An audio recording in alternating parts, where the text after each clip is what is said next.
This is a fantastic award. I don't know why it's taken so long to give it to this bloke. The award goes to Derryn Hinch.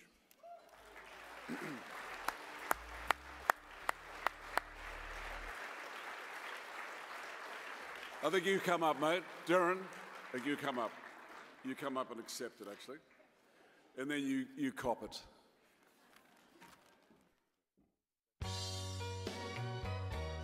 First up, first night, first edition of Hinch at 7. I want to go to a subject that affects us all. It concerns children, our children, and the risks that sadly surround us. That's life. That's life. That's what all the people say. He was one of the very first voices, I think, who had the courage to talk about it publicly, and it was a big deal. Derryn brought an authority and brought a controversy to radio that we had not seen in Melbourne before. And I'm not sure we've seen it since either. But I can't because I've got maggots like you driving me mad. Do you know what? Yeah. If I could go to my grave being called a maggot, by a person like Mick Gatto, boy, I'm proud of myself. Well, I hope you go to your grave very quick, mate. Yeah. That's where you deserve to be because you are a maggot. Yeah, well, you live in that world where people go to their graves quickly. Well, don't you? He calls it as he sees it. With Derryn, it's never personal. He does the same to politicians, business leaders and the like. Today's topic, Pauline Hanson, delivered in the style that's made him famous. And like flypaper, she'll attract flies. But then, so does a dung heap. I think his greatest achievement is when he came to radio in Melbourne in 1979, only a few police, court officials and a few medicos would have known what the word pedophile meant. And Derryn shone a light into the darkest corners of Australian society, and he exposed, in my view, two crimes: the crime of child sex abuse and the cover-up. You should have the right to know if some of the worst sex offenders in this country's history are living in your neighbourhood, living next door to you or whatever. He believed in his campaigns. He had a sense of theatre. You know, the human headline. The broadcaster arrived at 3AW this afternoon unrepentant about his unsubstantiated allegation that Graham Kennedy died of AIDS. Wait till the the coroner says, and if I'm wrong, I will say I'm wrong and I'll apologise. And the truth is that David Hooks and his wife separated last year. There is another woman whom I've talked to off air who is grieving also for a loved one right now. That brief announcement put the radio journeyman, already sacked 14 times, under intense pressure. I've been fired.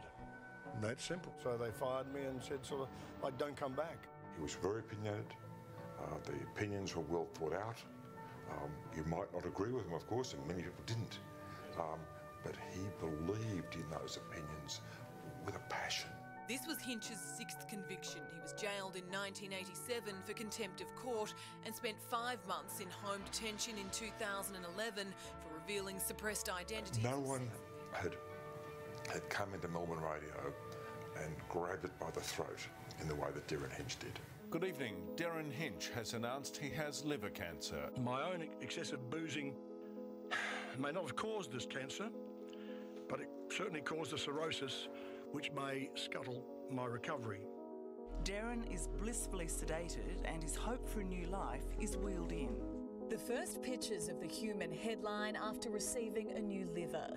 And late today, the first words to his loyal 3AW listeners. You can't kill noxious weeds, and you certainly can't kill obnoxious weeds.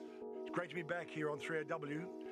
It's even better to be alive, thanks to an organ donor and his family. I think he was the most powerful radio talkback host Melbourne has seen. He paved the way for others, and I think that that's undeniable.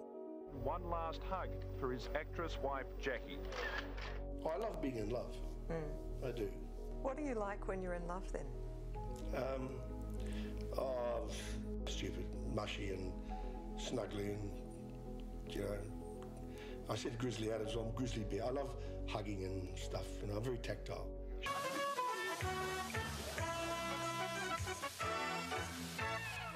Shame, Australia, shame. I'm Derryn Hinch. Hunch is back. Let me tell you something, you putrid pile of pigeon droppings. That's it.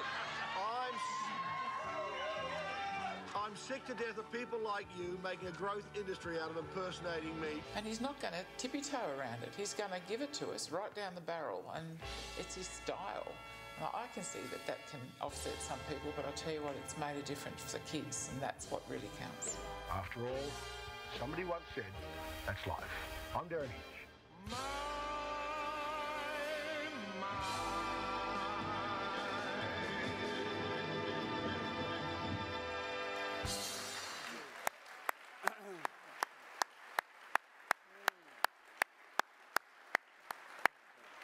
All the headlines, all those headlines, all the attacks. He's like a stationary target. It's so easy. What do you say about Derryn Hinch in a couple of minutes? It's like tranquilising the 300-pound gorilla. Whatever you say, you're careful, because especially if he's got the last word, as he's going to have tonight.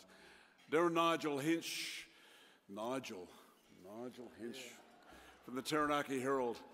Would he have been as famous had he been Nigel Hinch instead of Derryn? Probably, with the byline. Hinchy is the quintessential tabloid journo, the best I've ever seen. And I mean that as huge praise. We all know that a really good tabloid journo is worth his weight in gold, or her weight in gold. Hinch has always been the best, fast and loose, sometimes loose, but always very, very good. Hinchy loves the game, what we all do. He loves the chase, and he loves winning. He's very, very competitive. Derryn's style is to cut to the chase every time. To forget the details, don't swamp them, don't bury the story in the details. What's the headline? Don't bore them, give them the story. I first met him in New York City when I went there for the ABC 45 years ago. He was just as colourful, he was just as outrageous, he was just as loud and just as provocative in those days. He had the gift of the gab then, the quick, colourful phrase, made for radio, the head for radio as well. In New York in the 1960s, rest of us, I was there with the ABC, the rest of us struggled for just one credit card. Hinchy had a concertina of credit cards. Hinchy had more credit cards than anyone I'd ever met in my life or ever met since. He was the Fairfax bureau chief, which is probably why they went broke. He went after every story because he was the boss of the bureau. So we had to get a Sydney approval, a head office approval to do any story. There was something called no one, very few apart from maybe Robert, can remember the Attica prison riot, which is upstate New York, which appeared to be not a bad story, but the ABC back in Sydney weren't interested. Hinch went up there and, in fact, he talked himself into being the foreign correspondent delegate. Convinced the Americans, they had the Americans there who were going to, journos who were going to talk to the prisoners and the wardens, and then they had the foreigners. And him and a couple of poms, that's all. So he talked himself into being the delegate, which meant Hinchy went in and he got the interview with the leaders of what was the biggest riot in American prisons up to that stage, and probably since then, with many, many people killed. But the rest of us were left waiting back in New York, wondering when we'd get approval. Hinch was up there, so we followed him. Then there was something called Woodstock, which is the music festival, of course, upstate in New York. A bunch of hippies smoking drugs, who cared? Hinchy paid the bill and raced up there first and slummed it in the naked fields. And of course, Woodstock defined the generation. Hinchy was up there. He has that extraordinary instinct for a story. He knew it was there. We had Sydney and we had our doubts about it. He went up there. He loves a good story. He loves a laugh. I remember being in a big drink with Hinchy with one of the first moonwalks in Texas, and it was drink what you like. And when it was all over, he picked up the bill, and I said, let's split it. No, he said, I've got it. About 3 days later, I went to pay my hotel bill. He'd signed on my room. I paid for everybody in my room, which is very difficult for the ABC to explain such a thing. It was meant as a gag. Sometime later, in typical fashion, Hinchy bought a bigger, more expensive, more outrageous dinner for everybody, which is what he did. He is one of those front page characters, really born too early, I think, Hinchy. He would have been fantastic in Chicago or in New York, working for Randolph Hearst, I think, with a fedora and a press ticket in the brim of his hat, running around being outrageous as he was. I can't imagine Hinchy as anything else but a journalist. Maybe a used car salesman, maybe in real estate, maybe a copper chasing pedophile priests. For a scoundrel and a rogue, and he has extremely high principles, as we all know, and very high morals in terms of what he chases.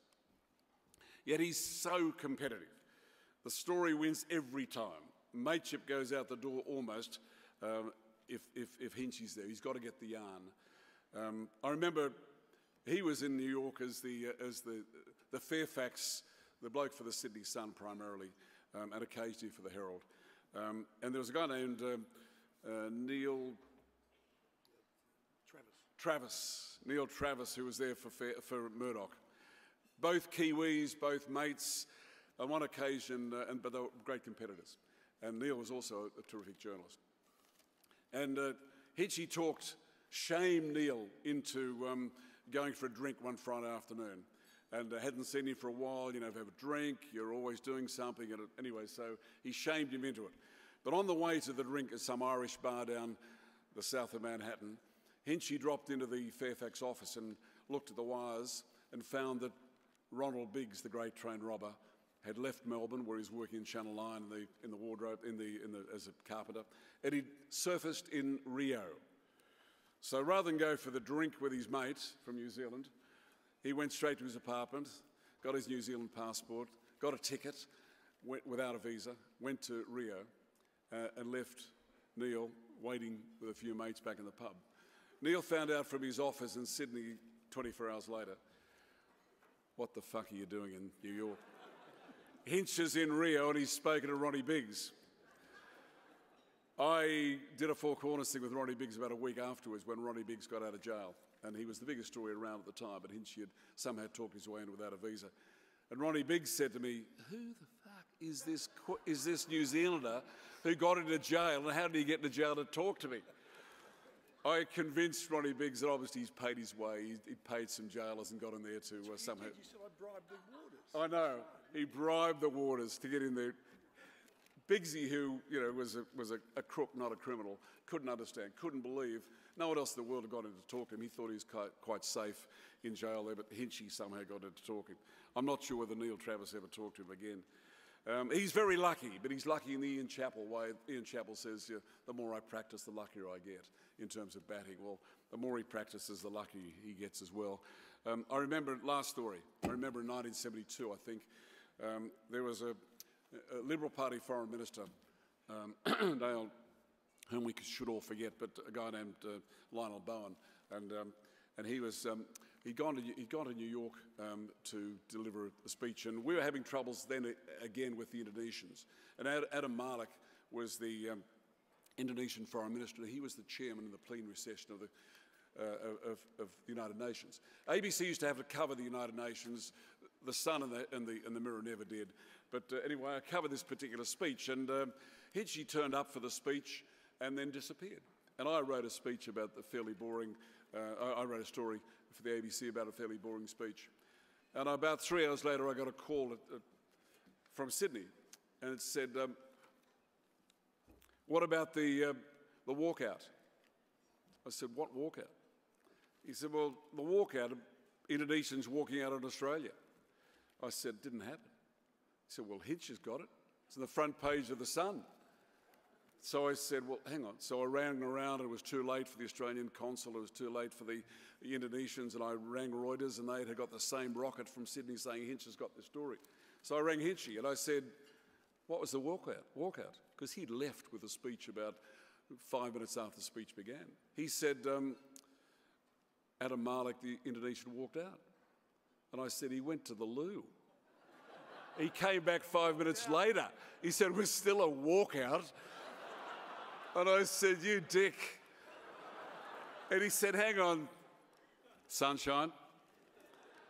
Where did your story rate? I said, oh, about number 4. He said, I was the front page, so fuck off.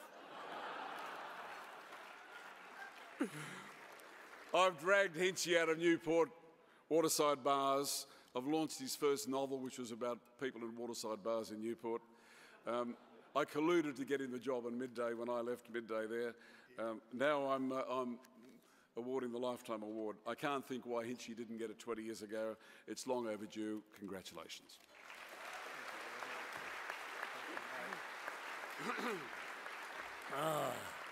Thank you. Of all people, you should know you can't trust the Indonesians. He did walk out. The story I thought Ray was going to tell, actually, was that we're having dinner one night, very late, about 1 o'clock in the morning, thanks to Kerry Packer. And he said, well, Kerry's paying, KP's paying, might as well have one for the gutter. Why do you have a nightcap? Ray's never forgotten it. He ordered a cognac, Mike Munro ordered a port, and I ordered a bottle of Horton's White Burgundy. I figured that's what you did at 1 o'clock in the morning. In those days, I was drinking for Australia. Anyway, looking around here, I'm truly touched by all of this.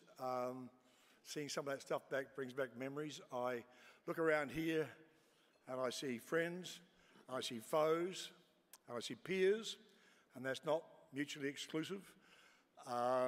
It takes me back, as Brett McLeod was talking about the machinery that we now have, etc. I go back far enough that I remember as a young cadet reporter in 1960 on the Taranaki Herald, staring at this amazing machine. I couldn't believe how it worked. It was called a facsimile. A facsimile. It brought pictures in from all around the world. And also, if you're insulting somebody, as Ray would know as a foreign correspondent, you referred to a place, if you didn't like it, it was Little League, you'd say it was a one-telex town. One telex town means you couldn't even get a story out on Western Union in less than 2 or 3 hours. But then the way it has changed in my 55 years of this business, I now believe that Twitter is obviously the biggest advancement in journalism, I think, used badly and well in my lifetime, probably the biggest since the Gutenberg press. Because who would have thought that the first we ever found out about the plans to execute Osama bin Laden was somebody in a village called Abbottabad tweeting or texting, there's a helicopter above my house. And that's how the world found out. And we're finding today, with the case very, very much today, with Sean Price, that bloggers, despite what the Attorney General may say, that bloggers think they're journalists, and they're all today in contempt of court.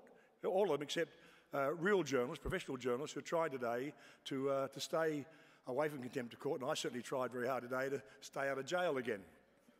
And it was very, very hard. Some of the material that the Herald Sun and the Age know what is around today about that shocking murder and stuff that we know. And when it comes out, I hope that finally in this country, that will be the moment that the tsunami hits and that the law changes and the courts change. Because you know and I know that Martin Place shouldn't have happened. The man shouldn't have been out on bail. And this week in Doncaster shouldn't have happened. That man allegedly should never have been out on the streets. I want to thank a few people, but also I'll be very quick with this. But I just want to say that when I look around a room like this of journalists and colleagues, reminds me of my favourite journalistic joke. And I didn't know until I went to America that what a high school dropout was, and I discovered that I was one. But you go to a cocktail party, and somebody says, "What do you do?" You say, "I'm a journalist." "That must be an interesting job." "Yes, it is." "You must meet a lot of interesting people." "Yes, I do." "Other journalists?" And I reckon in probably 50 years that still holds, because it has been one hell of a career and one hell of a ride. Bob Rogers taught me very early in my radio career. He gave me a word of advice, and Bob Rogers at 88 is still working 7 days a week, 5 days of mornings on 2CH, 6 hours on Saturday night and 3 hours on Sunday at 88. He said to me, word of advice, never learn to work the equipment. It's good news for Sky people. Never learn to work the equipment, or you'll have to work weekends. And I never did, and I never did. Until this year with Hinch Live, now working Saturday nights and Sunday nights on Sky. And I'm lucky that it was their idea to call it Hinch Live. I said 3 years ago, you could have called it Hinch Dead, because it came very close. In fact, when it comes to that and being involved in journalism and having it part of your life, is I knew that the minute I was told I had primary liver cancer and less than a year to live, I sat down that very night, opened a new file on my laptop, and I wrote, I have liver cancer. I'm going to tell you about it.